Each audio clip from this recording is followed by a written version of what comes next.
Hiya folks, I'm not dead.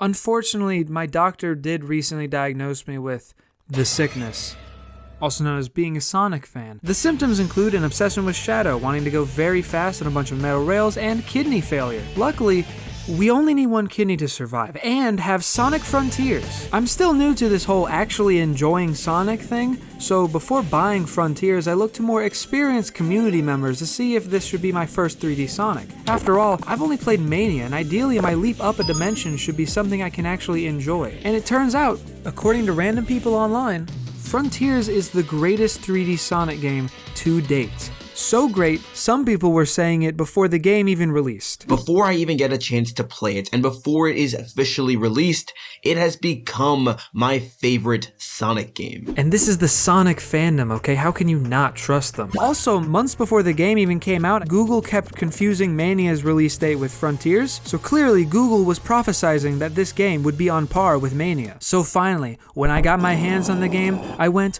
oh boy, a new Sonic game! Then, when I ended up playing the game, I was like, oh boy, it is a Sonic game, which can be translated out of Jaycock speak to, it was a great game, but oh man, there was a lot of little things I straight up didn't like, 0 out of 10 type of game. My time playing was this jubilating experience of ups and downs. For the first hour, I honestly just wasn't having much fun. I didn't get the controls, I didn't get what was happening, I was completely lost on the story. Sure, how about a little context? Hello? Then, out of nowhere, Sonic gets punched in the face by a giant man. Oh, shit! Now I'm having a good time. When Frontiers clicked, it was like a switch went off where I just got everything. I was grinding on rails doing sick tricks. I was fighting a variety of cool enemies, and Sonic is yellow now, and that's so cool, even though he does look like he's covered in pee. And look at this! Whoa! And remember gamers, you can fish. Unironically, this is one of the best parts of the game. God, it's just like, it's epic. It's epic. And holy crap, this is a funky jam of a good game. Going on a sweet, sprawling adventure through 4 open islands. People will claim that there are actually 5, but the 4th does not meet the legal requirements to be one in my book. Open zone areas like this keep things feeling fresh without taking away the iconic identity the franchise has developed with the zone as a level concept. Even though it's basically just normal levels, but they're called zones, and that's cool to me. If only this could be credited as the first open zone Sonic, because Sonic Jam came first. You know, Sonic Jam is kind of a trendsetter in that way. That must be why it cost $3 billion. I loved going through and exploring the islands, unlocking new ways of traversing, beating missions in service of the genuinely interesting story with a decent bit of mystery to it, but... You are not ready. You need 12 tokens to speak to Amy to progress the story. Okay. Here we go, now we can talk to her.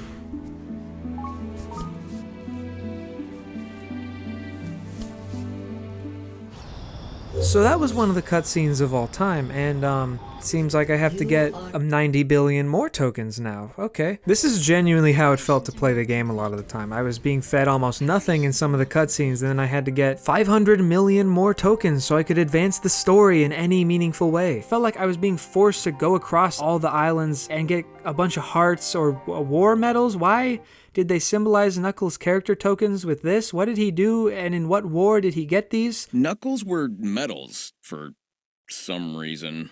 It's because I'm your skinny butt any day. Like I said, going through the islands is a blast, but when I want to switch things up and advance the story, it forces me to go around and collect 9 billion tokens so I can watch 30-second long cutscenes. Then it tells me, hey, go get some more, go get 5.6 times 10 to the 25th power tokens for the next one, so you may or may not get anything important. It gets a bit annoying. A little bit. A little really obnoxiously, tediously annoying. It started to make parts of the game feel like just sluggish filler, especially when most of the game world did not have anything to discover aside from these tokens. Filler like this is something Sonic would not approve of in this game. That man is literally named after a restaurant known for their speed in delivering you your orders. After a lot of playtime, I did eventually realize, I mean a friend told me, that tokens can be bought with in-game currency after playing the fishing minigame. While you can avoid most most of the hassle of tokens, I still think it's ultimately a really flawed gameplay element. Having to get tokens exposed that the level design is all over the place. Literally, random rails and jump pads are spread around this huge island without logic to placement. A majority float in air. It serves the gameplay shockingly well, but feels incredibly out of place and weird in this world. The visual aesthetic of the world also clashes a lot. Not a big issue, it's just that the hyper-realistic look of the environment doesn't mesh well with the clean look of Sonic. I also think that... Oh, almost went over the legal limit of how much I can complain at one time. So now I want to dive into more of the positive side effects of being a Sonic fan.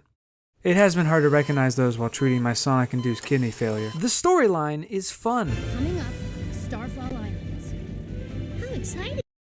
No. Not amazing, but it's fun. It's everything I could want out of a Sonic story. A good balance between dark and bright themes. It takes itself seriously, but dear God, not that seriously. Sonic and Co. are lost on the Starfall Islands, and the Avatar Reject himself has to save his friends from hyperspace while figuring out what the heck is going on. Luckily, Sonic is a gamer, so he has the hyperspace areas under control. We have Amy, Knuckles, Tails, all the classic characters, except Shadow, so...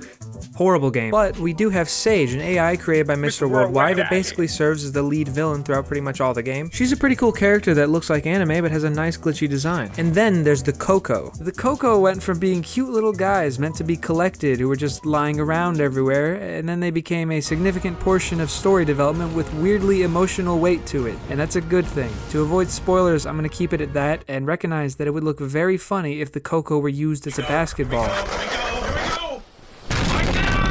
That should have gone on the skill tree. The skill tree is a normal skill tree in that you unlock new skills as you go up it, or I guess here it's down, but I'm gonna keep using up. As you go up, you get a pretty good amount of moves to try out, with the biggest one being Psyloop. It lets you go around, like in a circle, or in a square, or in Among Us. You use the Psyloop ability the most, hitting that special enemy weak point, activating things, or in combo with a kick or a multi-clone screw-you strike attack on one guy. But there's a plethoric number of enemies spread across the islands to use your excessive onsets of violent tendencies on. You got robots from the end of Mitchell's vs. the Machines, a walking spring, balls, legs, squid. Ring guy, this is a pole, and balls and more. The Guardians were nice to fight, but honestly some felt pointless. I have no problem being able to skip a fight, but when I can and actually want to do this after fighting the enemies just a few times, they probably should have been given a bit more variety in their attacks or something new to fight against. A lot of them are just doing a Psyloop around them repeatedly and kicking them. If they had different attack patterns or were a bit more random, this could have been better, because a lot of them feel like throwaway fights which I can often just ignore. Although usually when I can skip a big fight, I often don't, because the soundtrack is actually pretty good. Each Guardian had a really good theme, by the way, especially tanks and spiders. Holy crab, I'm not sure why the spiders theme was that funky, fantaso, fantastic, swell, and neato, but it candidly appeared to be of said prowess to my ears. Well, I think I just got possessed. Sonically, the music of this Sonic game wasn't doing as much work as it could have, but color me impressed by the colorful feel it had. This was really striking in the hyperspace zones. Tracks like Genshi, Hype Street, DMB, Go Slap did a great job at keeping the feel of the hyperspace levels fast-paced and bright, while conversely, the island themes mostly stay calm, playful, and relaxing, though they build into adventurous ideas when they need to. Stuff like Kronos Island, the second movement of Ares, the third of Kronos, Have You Seen Her by AJC Ya, and Quality Over Opinion by Lewis Cole were easily my favorites. Those were albums, and they're not in the game at all. I just think they're really good, and I've been listening to them a lot lately. So I recommend checking them out, especially if you live in New Jersey, or specifically Elmwood, New Jersey, because I'm roaming the streets, and I'm quite famished. Oh, and more than a couple songs had lyrics, and they were bombastic rock songs during climactic boss fights. They're fine. I wasn't that big a fan of any of them, they're just not for me. But remember, gamers, there's also music during the fishing minigame with Big the Cat. Not sure why that music is from a Lo-Fi Girl Study stream, though. Frontier's soundtrack actually has an eerily similar vibe akin to Kendrick's To Pimp a Butterfly. I'd rate it a light Weezer blue out of Gorilla's Plastic Beach. I referenced Hyperspace earlier and how colorful the music could be in those sections. The Hyperspace zones weren't amazing. Each one was a nostalgic collage of past levels from previous Sonic games that played like bonus levels and were okay, but man, I wish the rest of the game had as much variety and color present in these. The islands are practically single color each. Green, brown, gray, green again, while Hyperspace is out here popping with vibrance at any glance. While I love the gameplay of the whole game, there's something off about it at times, where it just feels like filler, and a lot of the time feels like you have no choice other than doing what the developers want you to do. You have almost no personal freedom at points in the game. Not a good thing to feel in a game designed around open areas. And there's puzzles in this game. These puzzles were garbage and barely puzzles at points. Screw this confusing light one that made me hate myself and this bomb one that's not even a puzzle. Honestly, I just think I was an idiot doing this one. There were actual puzzles other than these that I got annoyed by too, but they weren't nearly as bad. But so many things got to me as I was playing with that switch still being flipped constantly. I have a lot of great things to say about Frontiers, but random small pieces of the puzzle didn't fit and really drove a nail into my skull as I went on. It was like an amalgamated mix of high quality action and a complete snail's pace slog at other points. That's how I would define my whole playthrough. It really could have used some trimming on the filler. Although my opinions might not be valid, I'm not just saying that for a legal disclaimer. I'm saying that because the game is about 15 to 25 hours long, and I ended up with over 80 hours of playtime on my one playthrough.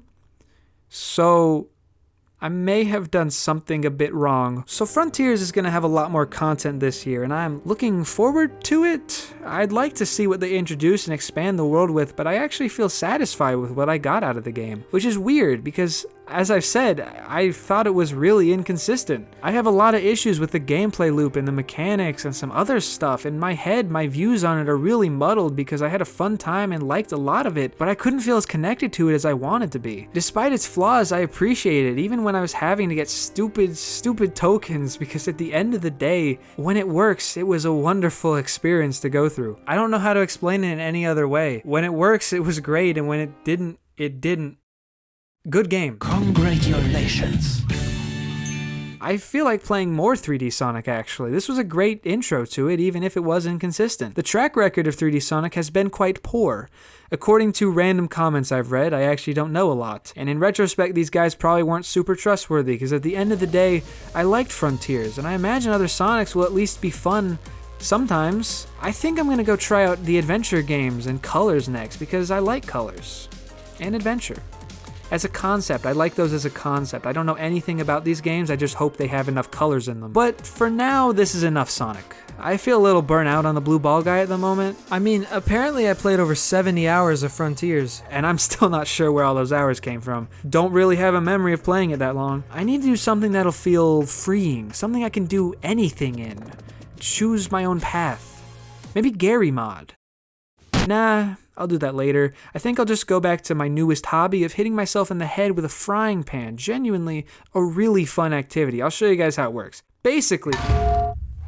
Oh, what just happened? Oh, what's that? Whoa! Oh boy, a new Sonic game!